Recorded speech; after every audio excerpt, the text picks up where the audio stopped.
No escape from a long death. Ben walks up to the classic mailbox next to the gate around 7 p.m. As he picks up a single correspondence, reads, and immediately throws it back in like a projectile. Bills. No idea why they would send those here if it's all paid for. Sure as fuck not gonna pay 'em. Heading back into the house, notices a black station wagon pulling up to that side of the road. Two obese middle-aged gentlemen in seemingly performative emo attire step out of the vehicle, one of them with a camera. Guys, we're here. We're here at the Craig Manor in Sleepy Hollow, one of the most infamous haunted spots in the eastern seaboard, and the guy talking to the camera gets frantically signaled by the other weirdo to look towards the house. Oh man, this is perfect. There really is someone living here now. Both walk up to the threshold. Ben really isn't interested in playing into this cringe. Starts to head inside. The host isn't letting him go. Sir, excuse me. Doing a live stream for over 200 people right now. It's popping off, says the other guy. With this place? Oh yeah, we're from the Queensboro Ghost Hunting Society. One of the biggest channels on the paranormal, and would love to scope out the place, take some footage. We got a spirit box and EMF meters and... Hold up, hold up. Ben shuts the door behind him. You said you hunt ghosts? Where are the jumpsuits and shit? Car doesn't look the part either. Assaults the pair with mockery. Yeah, I mean, not like that. We document the phenomena. He raises an eyebrow. It isn't really hunting, is it? The camera guy interjects. We've had conversations with ghosts many times. Oh, you have, huh? With the box, right? That cycles through stations? I've seen that. Looks to me like everything else on the internet these days. Starts to grow bored of the comedy duo. Oh, what do you mean?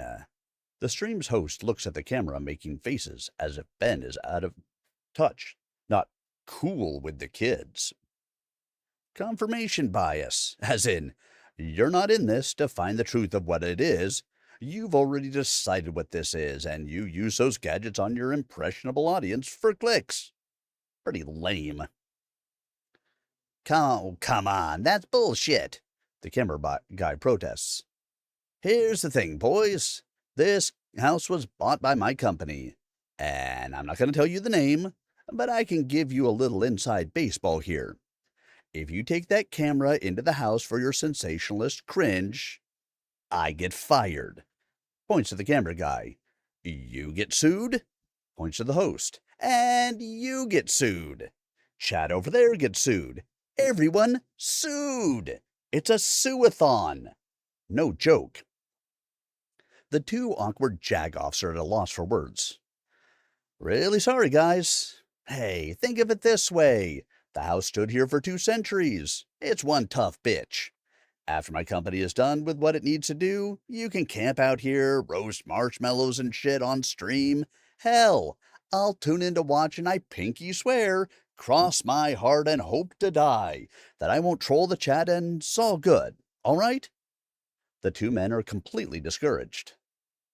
Thanks anyway, mister. The host then turns to the camera and goes, Okay, guys, don't start dipping out. We'll just drive to the old hospital again. They're dipping out, bro. The camera guy trails off. No, no, no. Hey, guys, come on. Keep those mega chats coming with questions for the ghosts. Both men awkwardly jump back into the wagon, burn rubber before taking off. The things they do for views. Ben stands at the gate and just gives out a belly laugh. It's been a while since he's witnessed something this ridiculous, live. Looks at his smartphone. He's got about 2 hours. Still have some leftover pizza. No need to cook today. Everything under control. Goes up to the study and boots the computer to load the company's internal conference call service on his laptop. Carl and Jackson will join him tonight to discuss the research and hopefully set the project's guidelines in stone. They made enough changes as it is. He sits alone in the kitchen, eating a slice. Can't help but wonder what else he can do to help them up there, wishing that they could just sit at the table with him. If only they could eat. He wouldn't mind cooking for them. Not at all. An image of Felicity's grim ghost pops into his brain spontaneously. His gag reflex comes up, fiercely. Puts the slice down. Yeah, that wouldn't really work, would it? Felicity leans against the wall next to the door. His thoughts enter her mind almost all the time now. You're right. It wouldn't, whispers to herself, floating back into the attic, crestfallen. Most of the lights on the house are off, save for the study. A distinct jingle blares from inside. Ben greets the callers. Hey, you guys. Mr. Freeman, Carl told me you're having experiences in the house. Is that accurate? Jackson's in his home office, shelves full of company awards and a vast collection of books. No video games anywhere, though. Ben feels it weird, adjusting glasses. Well, it's been lively here, I'll give you that. Carl is quiet. Is he muted? The boss tries to probe him further. Can you give us descriptions of your sightings? You were rather vague when he was over there. Well, sightings per se, there was one. After some digging, matched what I saw with someone connected to the house. Felicity Craig. Williamson, correct? A brow twist warps Jackson's expression. She doesn't like to be called that. The boss man cackles, and Carl, who's been looking at a second screen the whole time, swiftly unmutes and joins in true bootlicker fashion. Jackson presses on intently. So, you've spoken with her. The more the subject is broached, the more it strikes Ben there's an obvious interest in the ghosts themselves, going well beyond the mere cursory. It's as if they matter to something other than the game. Definitely strange. A bit, yeah. Not an elaborate conversation, mind you, but she's been very forthcoming. For a ghost, I mean. The young man responds casually. And what do you manage to ascertain from these brief interactions? She's worried about her kids. Gunnar, Lydia, and Peter Reitman, the 8-year-old who died here back in '53. Keeps them in the attic, but they sneak out once in a while. Not sure if she's okay with that. Faint manifestations of Felicity, Gunnar, and Lydia are just outside the study, leaning on the wall. The ghostly mother turns to look at her children. She's none too pleased to hear that. And any interactions with this Reitman boy? A couple so far. Just last night, it seems. It seems like a sweet kid. Felicity is especially protective of him. So, he's been outside the attic too? Ben is starting to look at his boss funny. How is any of this related to the project? Seriously.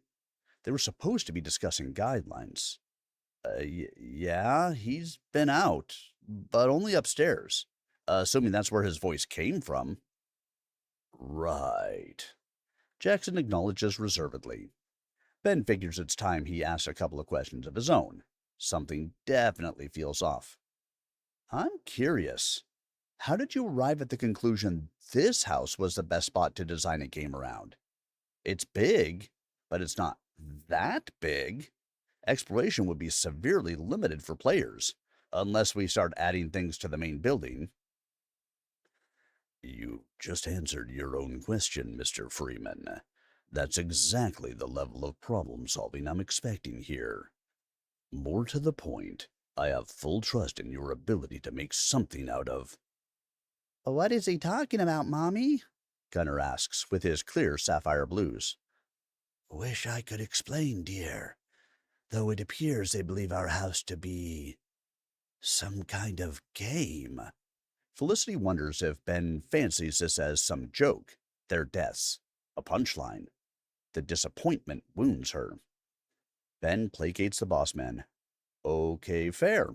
Thanks for the compliment.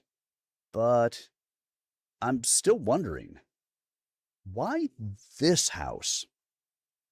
It was picked by an independent researcher. Can't disclose much. but he goes by Morpheus online. Look him up on our forums. He posts on the Foggy Hill sub sometimes. That's not helpful. Morpheus, as in the god of dreams? Who else works with him? I don't see how that's relevant for today's call, Mr. Freeman. This is a video game we're designing, right? Why the cloak and dagger aspects? Can't I talk to this guy? Ben is starting to become very suspicious. Jackson is not amused. Carl steps in to cool things off. Buddy, we need eyes on the ball here. It is more than a game. You will be hosting promos and tours of that house, remember? The boss looks to the side as if someone in the room is giving him instructions. Wide-eyed, then switches immediately back to normal, locked to the camera. Corporate secrecy is what keeps our code and documents from leaking online, completely obliterating any chance of a true surprise launch. That could position our company at the top. That's why. Let's move on to the feature list so we can wrap this up. Is that okay with you, Mr. Freeman? Sure. Touches his glasses slightly, while staring at Jackson. Most of their games have been leaked before, even Foggy Hill. After 30 minutes, he comes off the call, completely drained from the exchange earlier, switches everything off and leaves the study. No more work for today. Stops by the attic. You guys all right? No one responds, not even the kids. Well, I'll be in your mom's room, so if you need anything, just holler. Like you've been doing, okay? Nothing. Ben feels slightly worried, but he also understands they can't always speak, appear, or whatever. Before he heads into the room, apprehensively stares at the empty darkness of the entrance hall below. For a full 5 minutes. The young man is getting ready for bed, putting on pajamas and red and black plaid. The house is the coldest it's been since he moved here. Sets the alarm clock on his phone and slides into the duvet. Ah, cozy. Good night, Miss Craig. You should leave. He sits up in single motion. What? Why? What's wrong? Her voice moves away. We can't sleep. Can't sleep since you've been here. Here's a loud clacking of heeled boots strutting towards the attic. Then the door slams violently. Oh, she is pissed. The fuck did I? The house lies silent once more. While Ben lies back to sleep, the red hues coming from the piano hall increase in the sharpest intensity until the whole interior is tinted with this terrifying glow. Felicity stands atop the attic stairs, spotting the red seeping from under the door. Time, confusing and indeterminate as it is, nonetheless seems to be running out. Approaches the children as they play with the models and gamepads. Children, I need your help, Lydia asks. What's wrong, Mommy? Why are you so sad? Mr. Freeman has to leave. He's in danger. The small ghosts know what she means. It's coming out again. A cloaked figure emerges from the darkened flesh tendrils of this hellish trapdoor. Mischievously approaches a piano with a grin, lifts a guard with a single figure, and tickles the most acute keys, hoping to elicit some manner of reaction from the house. Will that young man rise from his bed to meet its eerily delivered beckoning? Nothing. Behind it, the shadow of a Victorian man in his suspenders and white shirt, spattered in vivid blood as a stark contrast to his faded, warbling silhouette, grins like a murderous clown under his twirled dark mustache. Sanity in this realm is rarely afforded to lesser beings such as this, indoctrinated by terror and torture, teased with matters no longer at their reach, such as life. Seldom words are spared to these things, for their initial instructions invariably suffice. Consume, torment, grab, destroy. It's all very simple, truly, yet his woman escaped this intended fate, and it wasn't for his lack of commitment to her slaughter. She's different, this mother. Her presence is strongly felt upstairs, anxious, riddled with concern, far more now, over him. It needs to confirm if he's coming out of his earthly vessel tonight, for this must end. This is why he was brought to a place such as this. Warping directly to the balcony, the demon maintains its spiritual signature hidden by expanding miasma from the cloak, muffling the environs of that entire hall with its blackened energy. Tonight, the manor affords no escape from the longest death. If the young man rises, he shall be met by this. Struggling will be for naught. Ben Freeman dreams in the depths of his own brain, shielded from head to toe with his covers, a habit he acquired from early childhood.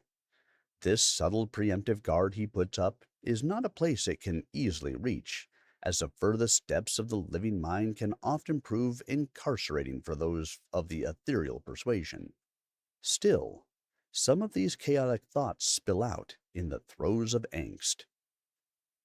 That older woman seems to be present for a lot of these things, likely to be his own mother. Oh, this is unexpected. In this inner fantasy, her and Felicity emerge in equal standing. This isn't to be handled lightly. Despite her utterly cursed appearance, a wraith of her own long death, Benjamin cares for this woman, holding on dearly to this portrait he's found. So much faith on such a hopeless thing. Turns around to glimpse at its instrument of horror, patiently waiting downstairs for an opportunity to serve. This standstill of a house, where a separation of energies has been established by her desperate attempts to salvage the Reitman boy, has rendered the presence of this malevolent construct of Jack rather useless. This had to happen, for between the brief awakenings in this house, provided by merely transient living presences, someone who would be made to live here was essential to its designs. Now the curse can truly yield its wages, whether in his waking hours or during these careless escapes to the greater realm. He shall be intercepted and removed entirely. He is alone, feels alone. No point in having him linger further in the living realm, or theirs. This bothersome anomaly. Fuck off, will ya? Ben utters in his sleep. How curious. He is coming to, with a deep yet effeminate male voice, spurs him to react. Rise, Dreamwalker. Make me leave. Mumbles nonsense and turns around on his bedding. The last thought to emerge from this young man before abandoning this momentary conscience is yet again her. He truly seeks solace in that destroyed woman. The looming shadow looks upon the attic door with a snarling twisting of lips from a bluish, decayed corpse. Felicity. She got to him first with her pleas. Clever. 9 a.m. Ben springs out of bed and walks to the balcony. Not a peep from the attic. Still, good morning, hoping for a response, no matter how brief. He sighs. Well, today it's cleanup day, so it will be a bit noisy. Hope you don't mind. Felicity told him they can't sleep. He wonders what that meant for someone who isn't alive. It's gotta be weird. Looks at the attic one last time. They have to stay there for their safety. Is there any way to fix this?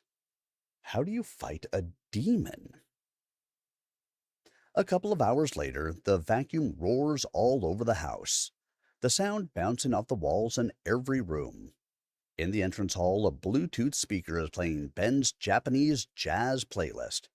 Drags a loud machine behind him while going through the dining room floor, throwing in a couple of dance steps when the music picks up in rhythm. This is the sort of thing he did all the time, back at the small Brooklyn apartment he shared with his mother and siblings. Hums along a guitar solo he knows really well.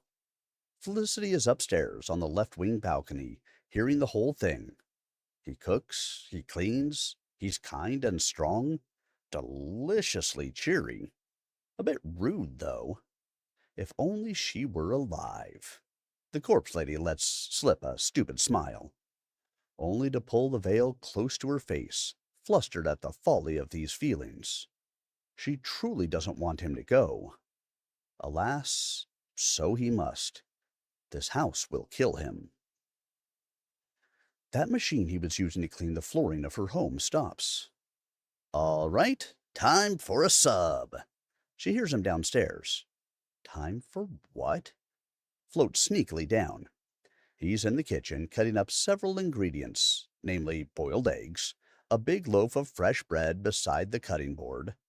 Peeks through the doorway to watch him labor on his meal. She hears a sorrowful piano piece coming from that device. Man, this song kills me, he vents.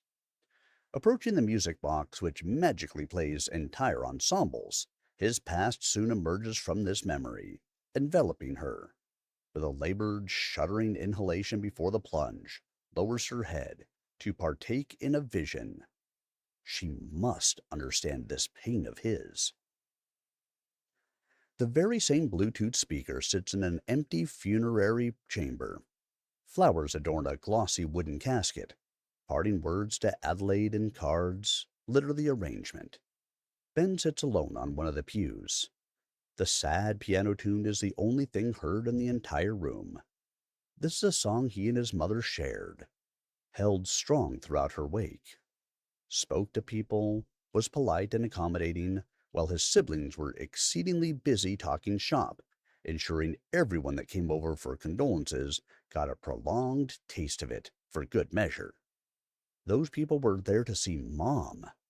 It was nauseating. But now it was over. The only person on this earth who loved him truly is inside that cold pine box. With tears streaming freely, this was it. This was the moment to speak it. Mom, my dreams, he chokes up. Had you in 'em. I don't know if I still have them. I mean, we got the house. Things were good. Fuck! Takes off his glasses, shaking. So many tears. So, is there any good reason why I'm still here? Huh, Mom? Ben wishes he had died instead. Was she scared? Was she okay? Was she happy? He had to know. If he wasn't going to die in order to find that out, he had to go through the rest of his life with that gaping emptiness. The most painful question: would he ever see her again? On this day, the man named Ben Freeman stopped caring about all matters of the heart. Not so much to be free as he hoped to be with his work. Ultimately, to make the weight of sorrow turn into numbness. That would allow him to function in an emptier world. He still has things to do. This has to stop. If this is the price of love, don't fucking want it. Gets up, pulls out his pack of cigarettes, and heads to the exit in a rush. He knows she's not there to listen. Halts on the chamber's doorway, taking one last glance at her grinning picture. Tomorrow, he needs to be there to see this through. Hey, Mom? Catch you later. Wipes his face and walks away. In the shaded depths of this chamber, Felicity is a respectfully silent witness. She approaches the casket and rests her hand upon it. He was afraid to say goodbye. Ben comes out the kitchen with the sub and stuffs it in his mouth. Before him, Felicity's ghost, illuminated by the morning air, appears solid. Her puffy, distinct velvet dress was not black as he imagined. It was deep purple. She stands in front of the speaker, motionless, pulls the bread out of his mouth and attempts to strike up a conversation, slowly walking towards her. You like that song? The wraith turns away from him, vanishing into thin air, leaving purple miasma in her wake momentarily. Are you still mad? Do you really want me to leave? I can't because of my job. Can't we work something out?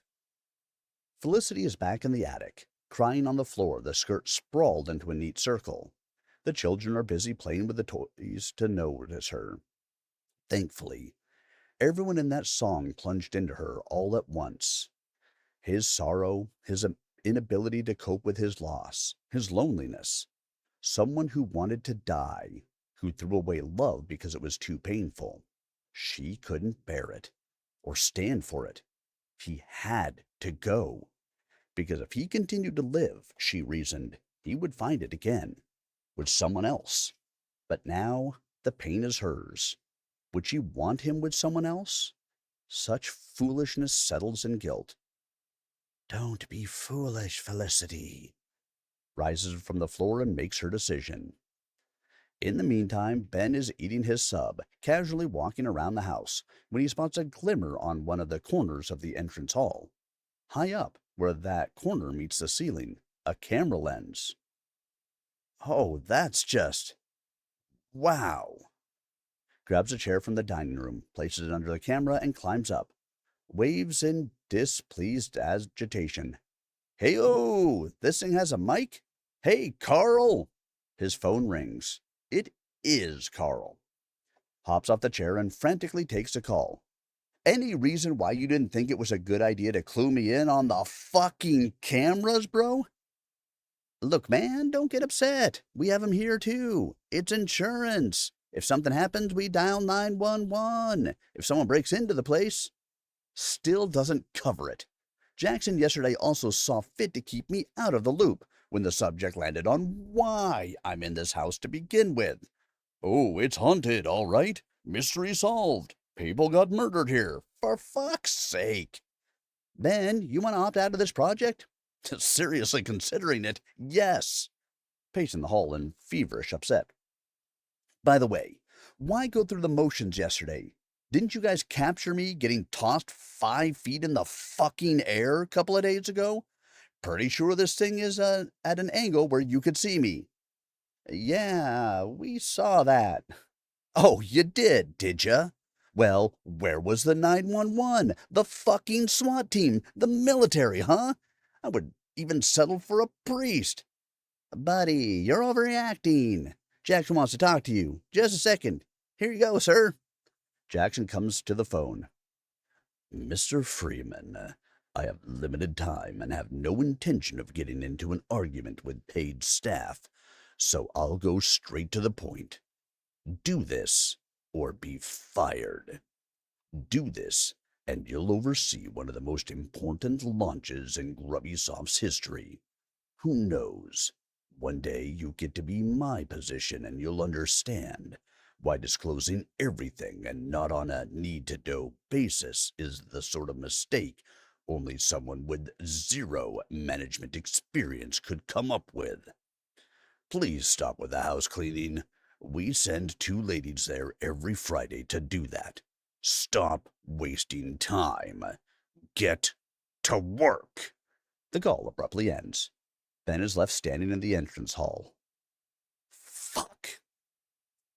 He spent the rest of the day at his laptop, begrudgingly going over the house design and where to expand it. If he doesn't show the full map for the development team before the week is over, Ben is pretty sure he's getting canned over that exchange. Shambles like the living dead, back into his suite. What a day. Everything went wrong real quick. Doesn't take off his denim vest over his gray t-shirt, his jeans, or even his red highlighted white sneakers. The glasses are all he manages to pull off his face. Collapses across the bed. Exhaustion thus overpowers him in darkness. 3:33 a.m. The slow, sorrowful cadence of the grand piano echoes throughout the house. The tune that played that morning is being reproduced by a competent pianist. Ben thinks he's dreaming, picks up his glasses and goes down the stairs. The house looks normal, so maybe this wasn't one of those dreams. As he turns to face the piano, sees the most beautiful scene of his entire life. A moonlit Felicity gently plays, swaying to the melody. He is trying to hold back the tears, but this was too much. Sniffles, trying to smile. You love that song, don't you? She ignores him and doesn't stop playing. He should let her finish. Could someone who stopped loving entirely feel this much gratitude towards another person? As she ends the piece, he takes off his glasses to wipe his moist eyes, claps vigorously. Ha! Bravo! Yeah, you sure do have an ear on you. That was perfect. In her delicate posture, stands up and bows to him, slightly lifting her skirt off the ground to reveal a cute pair of black-heeled boots, smiling with a warmth which defies her unfortunate condition. Miss Craig, I just want to say that I think you're absolutely... The tapestry before her cracks open into a shaft of sickly red light and pitch-black miasma, spilling rapidly forth in Ben's direction. Before he understands what's happening, the front door slams open. The young man gets promptly tossed outside, rushed out by an invisible push. The door shuts violently before his staggered self. Did she do that? Immediately smacks against it with his shoulder, tries to force it open. Yet the lock is already engaged. He can feel a rumbling on the wood. It is held shut by a powerful force on the other side. From this meager separation, affecting only him, Felicity stands with her back against it, while she sees the miasma crawl up the main stairs, gradually forming the shadow demon monster. It heads to the attic door. "Be gone, demon!" she shouts, desperate. He hears this clearly and reacts. "Felicity, open the door! Felicity!" "Please go. I don't want harm upon you, sir. Please leave." Her voice trembles at having to send him away. "I don't care. Open the fucking door now, Felicity." Suddenly the pressure on the door is gone and unlocks before him. As he storms inside, sees the horrifying scene. Felicity's ghost is holding onto the neck of a tall, gangly shadow, trying to pull it away from the attic door. The young man rushes up the stairs and tackles the dark being. Ends up grabbing his own chest in the attempt, collapsing sideways across the corridor hardwood floor, confused. This huge thing is visible, yet intangible. He doesn't give up, gets back up and punches it a couple of times. No damage. Another bout of futile shadowboxing. Felicity gets shaken off the creature's body, disappearing into a wall. Now it's just the two of them. "I don't know what your problem is, man, but this isn't your fucking house. Get out." "Why would he?" The voice of the cloaked figure emerges from the darkness. "Being such as you and the boy shouldn't be. We are correcting this anomaly." Staggered by this other presence. "Who are you? Tell this fucking thing to back off, now!" "No, you." The shadow grabs Ben by the throat and furiously tosses him over the landing into the other wing, slamming him sideways against the wall. He is hurting. That probably broke a couple of ribs. His breathing is labored. That left leg doesn't feel... Oh no, it's actually broken, just below the knee. Felicity reappears. "Leave us alone, Jack. Haven't you done enough? Why the boy? Why Ben?" This mother has been a thorn on my side from the beginning." The disembodied voice of the cloaked figure threatens her, but she doesn't hear it. If I can't take the boy, I may at last settle for you. You're the one shielding that door from us. This ends tonight, directs the creature. The mother. Drag her in. The grotesque shadow stops trying to tear the door down and glances warily at her. Despite the hesitance, it obeys, grabs her arm and pulls her downstairs. He's going to toss her into that red breach. The young man is seriously hurt, but he will not abide by this. Whatever that place is down there, he's certain it will destroy her. Holds onto the railing and tries to ignore the pain, to move as fast as possible. The thought that he's in no condition to do anything doesn't cross his mind. Ugh, Felicity! Ben! Looks up at him, trying to smile in abnegation to her fate. It's all right. We're already dead. Please live for me. No! He uses his one good leg to crawl over the railing, falling downstairs painfully. Pulls himself up and hops to the shadow, trying once more to punch it. This time, it somewhat works, as it dissolves into a cloud of miasma and materializes again, blocking the exit. The corpse lady rushes to his side, gasps upon feeling his pain. This has gotten completely out of hand. This poor man. Felicity, get back in the attic. Shut the door. I got this. I won't let him hurt you. Her voice is cracking. It's standing in the doorway. It never wanted me to make it out of here. I stay and fight. That's what I do. Go! Please, Ben, she cries. Hey, shithead! Round 2, fight! Ben hops off and goes after the shadow. He can't fight doing hopscotch, so pain it is. Sets his broken leg down, trying his best to assume his default fight pose, and starts punching it. Right jab, weave, full swing left haymaker. The shadow reacts to his attempts with visible caution. Despite the house once more delivering its energized state, which would render it terrifying to most, this human topsider is unusually combative. Ben's left leg gives out, painfully.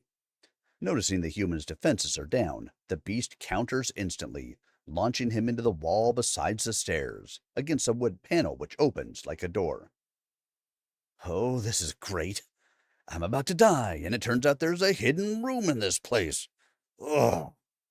Claps on the floor, looks to the dim light, seeping from below, at the end of the corridor. It's an exit. A red door? Crawls to it. It's locked from inside.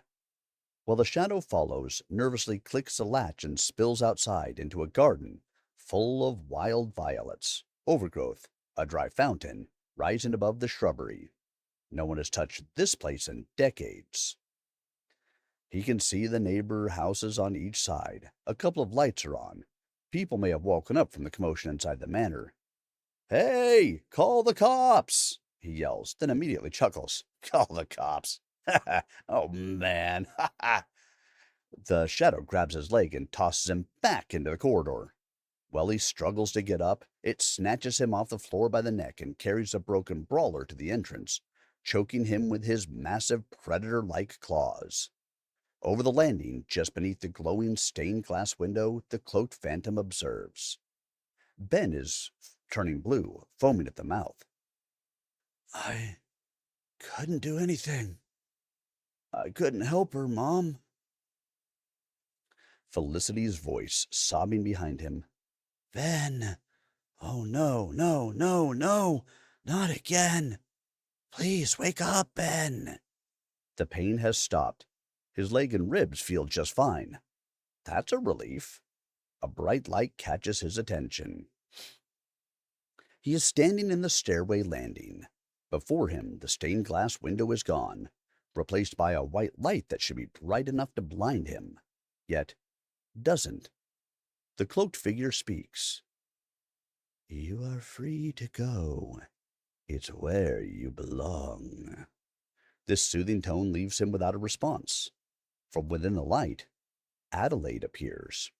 She looks healthy again, smiling, wearing her favorite summer dress with the pink floral pattern, her brown hair tied in a ponytail like she wore it before she got sick. He breaks into joyful tears. "You're okay? You're really okay?" She welcomes her son inside for a moment and looks him over. She's concerned. At this very moment, despite his limited knowledge, Ben Freeman has two choices: to end his struggle in the world, or "There is a princess out there in need of rescue, and she'll thank you forever, like I do," his mother said that one time. "Now for the other one." The demon instructs the beast, which is now in plain sight.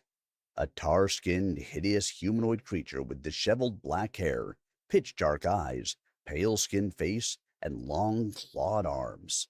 If that was a human once, it forgot how it looked. The children are all out the door, and Ben can see them, just to his right. Those are Felicity's, the little ghost she was protecting. However, the light is pulling him in. So many things he forgot, swirling inside it. His earliest birthdays, his first computer, their hurried move from Pittsburgh to New York when they got evicted, the first kiss, the night under the stars with his college ex, Kate, the way she dumped him, that moment in the doctor's office when he learned about his mom's lungs. It's all part of it. That's his life, right there. "Stay away from my children!" Felicity's voice roars behind him. That's right. That's who Mom meant. Ben pulls himself away from the gate as part of him ripples and warps. It's likely that this wasn't the right choice. But when did I ever make the right choice? What is right anyway? Mom, gotta do something. Catch you later. The light ripples into an even stronger pull, while the images of his memories stretch into a continuum. Yet his will, much stronger. He turns to her and instantly drops right next to Felicity, feeling queasy. She's standing over him. A broken leg twisted to the side, bright pink marks around his throat, eyes faded behind the glasses, pale. "Oh, that's R.I.P., buddy. Well," grabs her by the waist, runs up the stairs, and axe kicks the creature's arm, snatching Peter from its claw as it releases.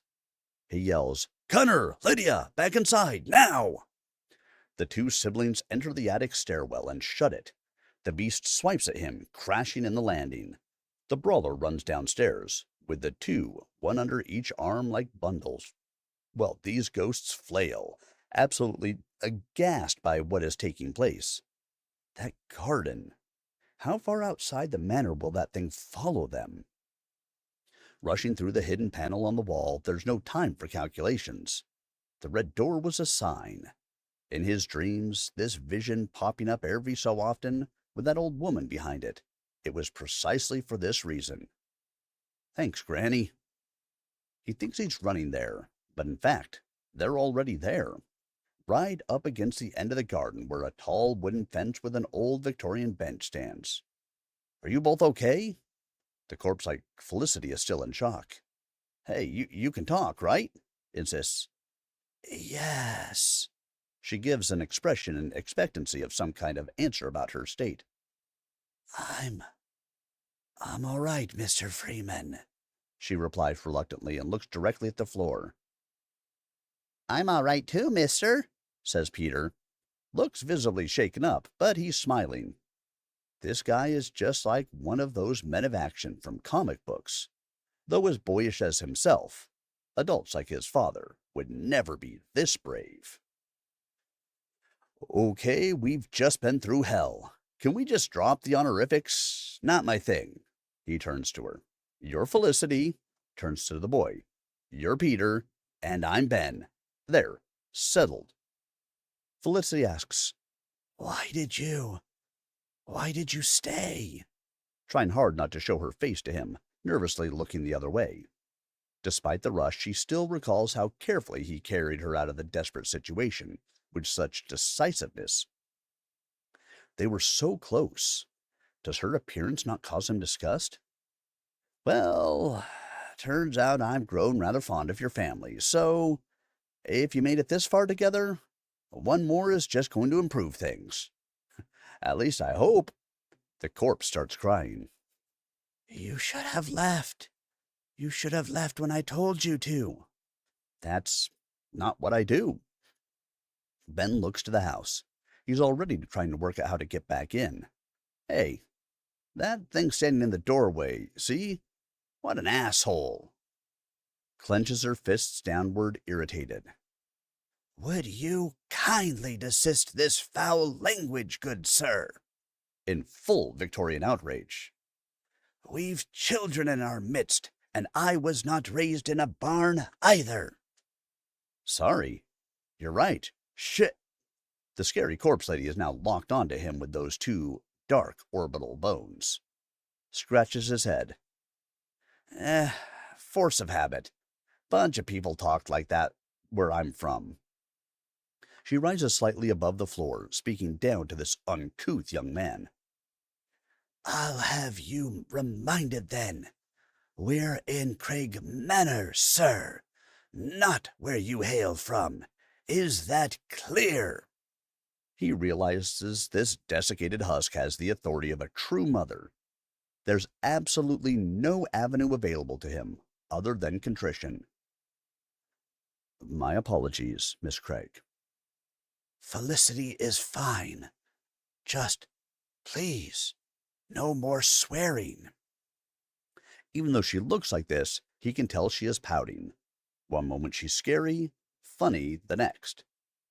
What should we do about that thing, he asks. We wait. The demon will not linger in the daytime. That's useful still. Will your children be fine up there?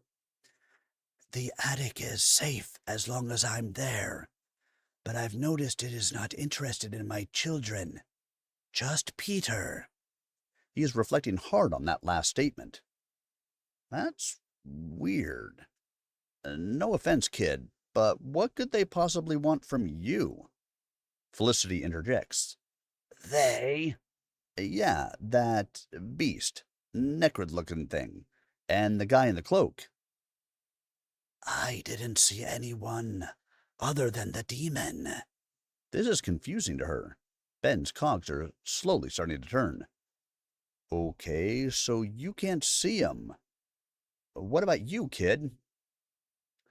Yeah, I know who he is. He sighs in relief that he's not going to have to break his brain over it. Oh, thank God. Who is he? He's the bad man. His face simply melts into disappointment. There's always one, right?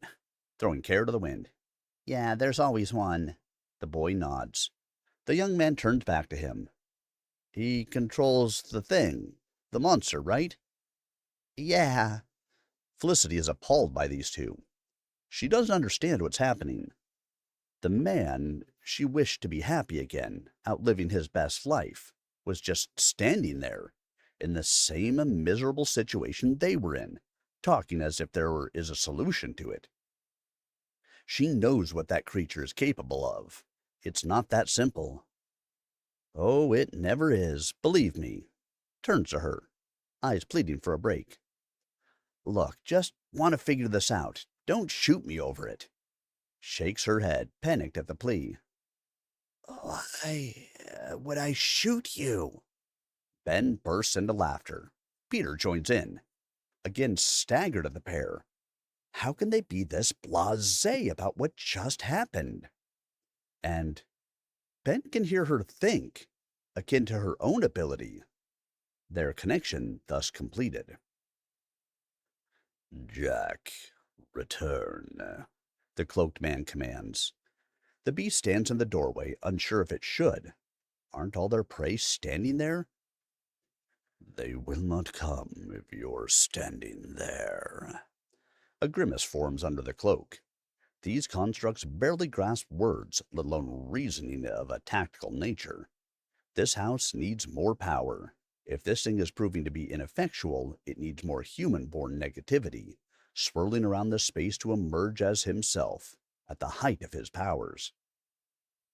The fact Benjamin's demise was precipitated immediately took away their one chance to accrue this. The ancient is not obeying. His master loses patience, trembling in wrath, draws a naked bluish arm of a grim waterlogged quality from within the shadow garment and grips the air. Stupid creature. The monster is whisked away from where he stands into a black mass, wrangled through the air, forming a direct arc towards a red breach, now slowly dissipating its glow. The expenditure of this failed attempt to remove the Dreamwalker from this world is taking its toll on them already. Amidst this stillness, yet another thing to envy and resent about those topsiders. They always linger longer than they can. Their touch upon the world of the living is lighter, thus easily tolerated. Beings such as themselves are parasites of other parasites, a heavy spectral chain pulling from the depths of the abyss, desperately reaching for the living through these lingering souls, mostly shielded by their faith in a higher power, their God. Albeit faltering with each age, this spiritual warding is all encompassing above ground. It is made of the same essence which inhabits the feelings of those two. It is unheard of that one such as this Freeman boy would take to kindness before this decayed wraith. Most humans aren't this surprising in their behaviors. A puncturing red glow, peering at them through the gap in the red door. He sees the dream walkers laughing. Fear always works. Why didn't it work here? A surging tremor shuts the doors before this grudging demon. It's been a very long time since Felicity has been in the hidden garden.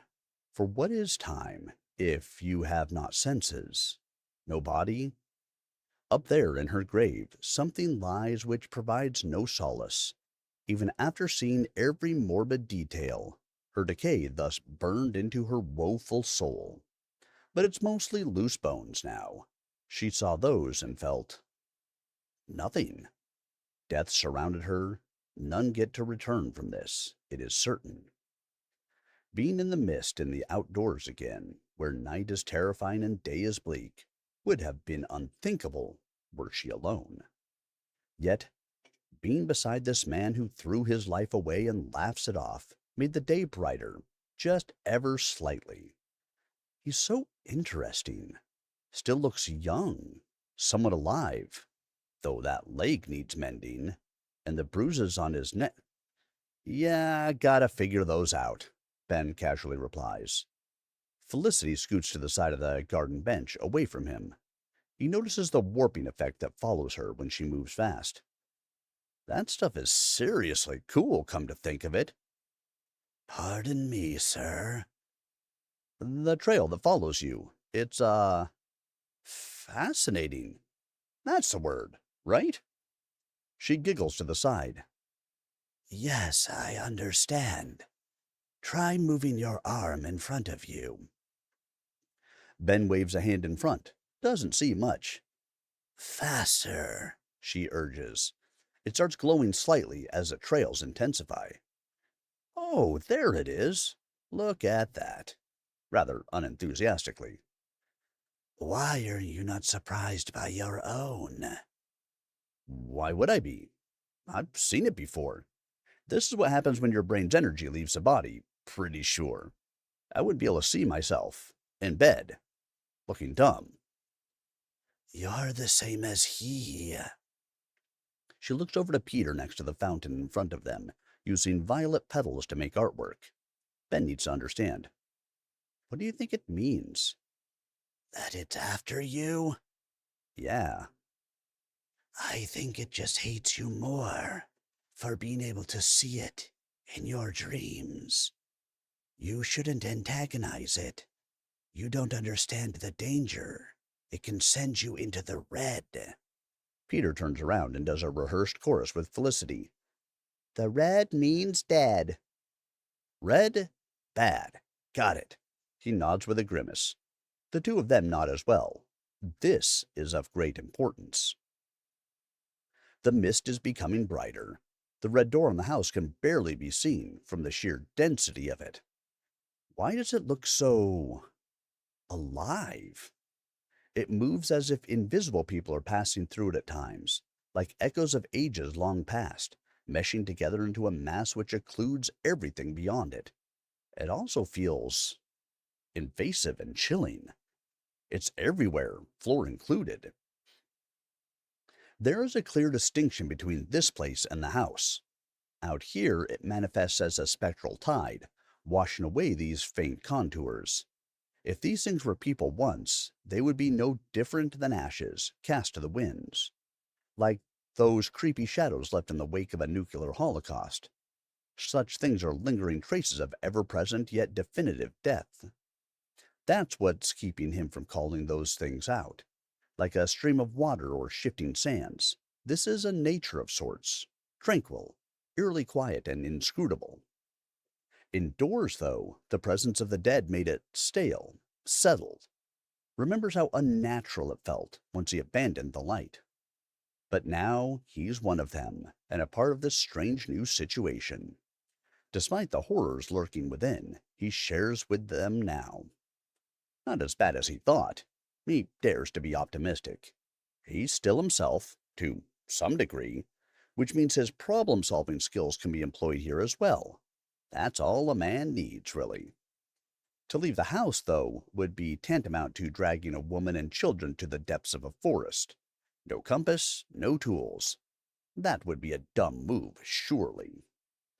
Until he understands this shadowy paradigm of existence, being within those walls, even with that thing roaming about, sounds like the right call to make.